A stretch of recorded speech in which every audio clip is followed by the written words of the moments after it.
C'est quoi cet outil bizarre avec des encoches partout? Ça ressemble à un réglé. Eh bien oui, c'est un réglé d'opticien, mais à quoi ça sert?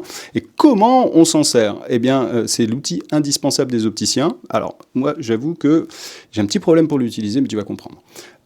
Donc, c'est facile, hein. Là, c'est gradué. C'est une petite règle, ça permet de mesurer. On peut faire des traits aussi avec... Ouais, on peut faire des traits, là. Non, mais ce qui est important, c'est les 3 encoches qu'il y a en dessous. À quoi ça peut bien servir? Alors, c'est tout simple. On met le nez dans l'encoche du milieu, la plus arrondie.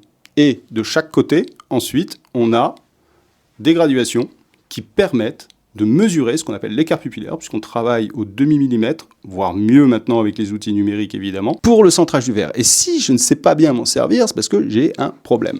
Logiquement, quand on pose ça sur le nez du client, je suis bien à la bonne encoche, ouais, je vois pas grand-chose, hein. On lui demande de garder les 2 yeux bien ouverts, on pose l'encoche centrale sur le nez, et si on veut mesurer par exemple l'écart pupillaire du côté gauche de celui-là, eh bien, nous, on va fermer l'œil gauche de telle manière à ce que mon œil droit se retrouve en face de son œil gauche et que ça fasse une ligne. Et là, ça permet de mesurer impeccablement. Je te parlais d'un problème que j'ai, c'est que je ne sais pas fermer, j'ai du mal à fermer l'œil droit. Donc, pour moi, regarder, puisque quand on change d'œil, on lui demande de regarder l'œil gauche, tout en fermant l'œil droit. Et je ne sais pas fermer l'œil droit. Ah oui, autre chose, il y a un truc que j'ai jamais compris, c'est à quoi servait cette petite encoche. Alors s'il y a des opticiens qui veulent me répondre, moi je veux bien, parce que j'ai jamais compris, en fait, peut-être qu'on l'utilise autrement ou que ça servait à autre chose avant, enfin je sais pas.